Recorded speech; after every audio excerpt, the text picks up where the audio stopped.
As- Assalamualaikum warahmatullahi wabarakatuh. Perkenalkan, nama saya Rizky Madra, BP 2011000067. Baiklah, saya akan menjelaskan proposal bisnis yang saya buat, pemesanan kosan dan kontrakan berbasis web yang saya beri nama aplikasi GoKos. Yang pertama ada latar belakang. Pada zaman sekarang ini, perkembangan teknologi sangat berpengaruh terhadap kegiatan yang kita lakukan sehari-hari, baik untuk generasi muda maupun tua. Dengan adanya teknologi, dapat mempermudah kegiatan yang kita lakukan sehingga menjadi efektif. Teknologi banyak digunakan untuk di bidang perkantoran, pendidikan, dan pekerja lainnya. Dengan teknologi, orang-orang bisa berinteraksi tanpa harus bertemu, yaitu melalui online. Teknologi sangat berpengaruh terhadap gaya hidup manusia. Karena teknologi, orang menjadi jarang berinteraksi secara langsung. Perubahan-perubahan tersebut mencakup pola asumsi masyarakat yang menjadikannya lebih menyukai sesuatu yang instan dan praktis. GoKos adalah alat penunjang komunikasi. Kondisi sekarang ini dimanfaatkan dapat menjadi peluang usaha dalam bidang yang berkaitan dengan teknologi. Contohnya membuat sebuah aplikasi GoKos yang dapat menjadikan suatu keperluan menjadi hal yang praktis, di mana dengan GoKos semua orang bisa mengakses aplikasi untuk mencari kosan dan mempromosikan kosan yang ada. Pada saat ini, pengguna internet dapat mengakses aplikasi-aplikasi yang menunjang informasi sehubungan dengan pengguna internet, maka hal ini sangat berpengaruh pada pemesanan yang dapat dilakukan dengan mudah dan cepat. Oleh karena itu, ide-ide dalam membangun bisnis aplikasi pemesanan kosan dan kontrakan ini muncul yang kemudian dapat tercipta dengan nama GoKos.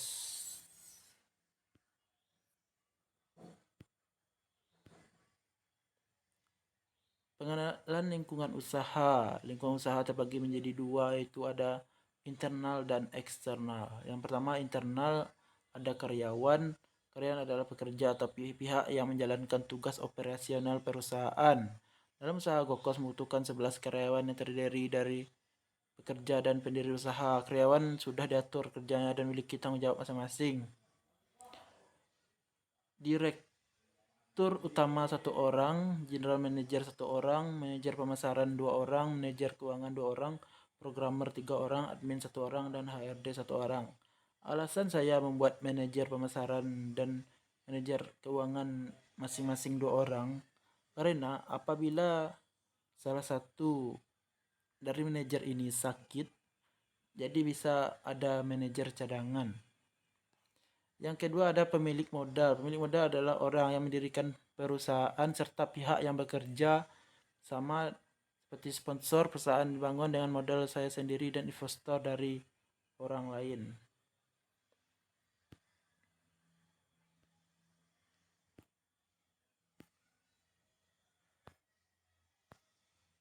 Yang selanjutnya ada eksternal. Yang pertama ada pelanggan. Pelanggan adalah orang yang membutuhkan layanan dari GoKos. Sasaran utama dari perusahaan GoKos adalah mahasiswa dan pekerja atau karyawan suatu perusahaan yang membutuhkan kosan atau kontrakan untuk tempat tinggal. Yang kedua ada pesaing. Dengan adanya pesaing, kita harus memaksimalkan perusahaan kita agar perusahaan kita menjadi perusahaan pertama yang dilirik pelanggan. Kualitas perusahaan merupakan modal utama dalam mendapatkan keuntungan dari perusahaan yang kita buat. Perusahaan kita harus memiliki fitur yang canggih agar pelanggan puas dengan layanan perusahaan kita. Beberapa faktor unggulan yang dimiliki perusahaan GoKos itu harga yang lebih murah, memiliki fitur pemesanan makanan untuk pelanggan kosan, memiliki banyak pilihan model kamar, memiliki pelayanan terbaik, kualitas pelayanan yang maksimal, tampilan aplikasi yang menarik dan mudah dipahami. Ada gambaran usaha GoKos.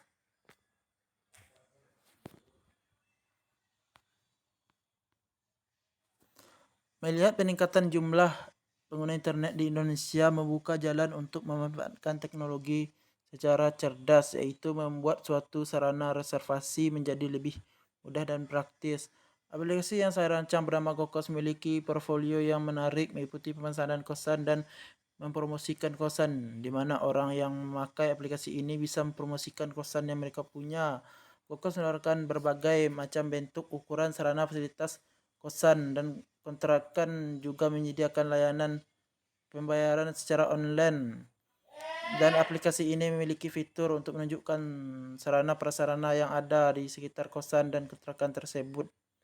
Aplikasi ini tidak hanya untuk memesan kosan, tapi pengguna juga bisa mempromosikan kosan yang mereka punya. Pengguna bisa mempromosikan kosan dengan maksimal dan serta tertera semua fasilitas dan biaya kosan. Aplikasi ini melayani pelanggan selama 24 jam untuk pelayanan dan yang pelanggan butuhkan, serta menyediakan pilihan jenis pembayaran yang dapat disesuaikan. Aplikasi ini bisa memberi akses tanpa batas banyak voucher yang sedia untuk pelanggan. Contohnya, apabila pelanggan sudah sering menggunakan aplikasi ini, maka pelanggan akan mendapatkan voucher gratis menginap. Yang kedua, ada potongan harga yang ditawarkan sesuai dengan fasilitas yang diinginkan pelanggan, di mana semakin banyak fasilitas yang dibutuhkan semakin tinggi harga sewanya. Waktu operasional perusahaan, GoKos membuka pelayanan selama 24 jam, jadi pelanggan bebas mengakses kapan saja dan mana saja dan tidak ada hari libur untuk mengakses aplikasi GoKos dan terjamin aman dan nyaman. Selanjutnya ada analisis SWOT. Yang pertama, String merupakan aplikasi yang simpel, pelayanan customer 24 jam, dilengkapi dengan fitur-fitur canggih, tersedia layanan pembayaran dari jenis bank apapun, bebas iklan, harga yang mudah dan terjangkau, memiliki banyak voucher yang menarik. Yang kedua ada weakness. Sebelum dikenal banyak orang, harus diakses dengan jaringan yang sangat kuat, menghabiskan banyak data untuk mengakses, hanya bisa diakses oleh pengguna Android. Jadi pengguna iOS tidak bisa mengakses aplikasi ini. Yang selanjutnya ada opportunities. Teman sangat menguntungkan bagi programmer memiliki ruang lingkup teman-teman yang ahli di bidang IT, peluang pekerjaan dan mahasiswa yang banyak. Yang selanjutnya ada threats. Banyak pesaing yang bergerak di bidang yang sama, harga yang bersaing, harga yang tidak stabil, penurunan jumlah pekerja dan mahasiswa. Strategi pemasaran, strength opportunities, merekrut programmer atau orang yang mempunyai keahlian di bidang IT. Programmer membuat jadwal kerja karyawan, menjalin hubungan dengan investor kaya, berusaha mengembangkan fitur-fitur aplikasi agar lebih canggih, membuat kebijakan tentang pelanggaran yang dilakukan. Selanjutnya ada weakness opportunities, selalu melakukan promosi agar bisa mengait banyak investor, menawarkan banyak voucher menarik untuk pelanggan, meningkatkan fitur-fitur yang ada di aplikasi. Jadi ada strength traits, meningkatkan pelayanan, membuat harga yang kompetitif, menyediakan sistem bayar setelah selesai menempati suatu kosan. Biaya perawatan perusahaan telepon ada 200.000, kursi 1 juta, meja komputer 800.000, komputer 10 juta, printer 2 juta, router 1.500.000, alat-alat lainnya 5 juta. Jadi berjumlah 20.500.000. Biaya software sistem aplikasi 50 juta, server 2 juta. Aplikasi ini 50 juta karena itu sebagai upah untuk programmer membuat aplikasi beserta gajinya dalam 1 bulan. Jadi aplikasi ini bukan dibeli tapi upah. 50 juta ini upah untuk programmer sebagai apresiasi bahwa programmer mampu membuat aplikasi yang baik. Dan ini berjumlah 52 juta, ada server 2 juta. Gaji dan karyawan, gaji direktur utama 10 juta, gaji general manager 7 juta, gaji manajer keuangan 9 juta, gaji manajer pemasaran 8 juta, gaji HRD 4 juta, gaji programmer 15 juta, gaji admin 3.500.000, jumlahnya ada 56.500.000. Selanjutnya ada biaya operasional, biaya promosi 2 juta, biaya listrik, telepon, air 2 juta, biaya administrasi 1 juta, berjumlah 5 juta. Total modal awal perusahaan 134 juta. Total penyewa yang diinginkan per bulan adalah 150 orang dikali 30 atau 1 bulan.